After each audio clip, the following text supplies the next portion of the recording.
السلام علیکم، M J او کی تازہ ترین صورتحال لے کر آپ کی خدمت میں حاضر ہیں۔ اس وقت ایم جے او فیز 6 اور 7 میں موجود ہے۔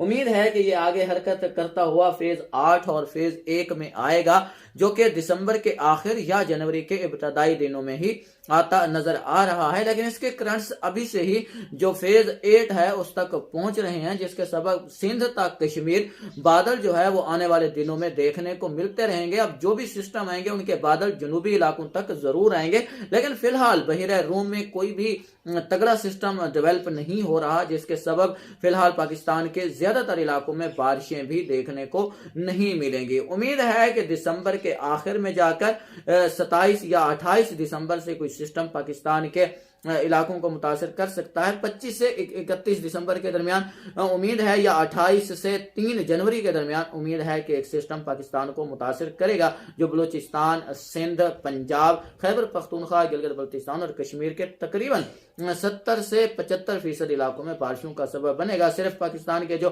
جنوب مشرقی اور انتہائی جنوبی علاقے جاتے ہیں، جس میں سندھ میں تھار کے علاقے شمار ہوتے ہیں، ان علاقوں میں فی الحال کوئی سسٹم اثر انداز ہوتا نظر نہیں آ رہا۔ باقی پاکستان میں کہیں ہلکی، کہیں درمیانی تو کہیں تیز بارشیں دیکھنے کو ملیں گی، اور یہ ایم جے او امید ہے کہ فیز 8 اور 1 میں تقریباً جنوری کے مہینے میں موجود رہے گا، جس کے سبب 3 سے 4 اچھے سسٹم پاکستان کو متاثر کر سکتے ہیں، جس سے 1 سے 2 سسٹم سندھ تا کشمیر بھی بارشوں کا سبب بنیں گے، اور سردی کی شدید لہریں بھی پاکستان کی طرف آئیں گی۔ اس بارے ہم آپ کو وقتاً فوقتاً آگاہ کرتے رہیں گے۔ مزید اپڈیٹس کے لیے ہمارے اس چینل کو سبسکرائب کر کے ہماری یوٹیوب فیملی کا حصہ بنیں۔ اگلی اپڈیٹ تک کے لیے اجازت دیں۔ اللہ نگہبان۔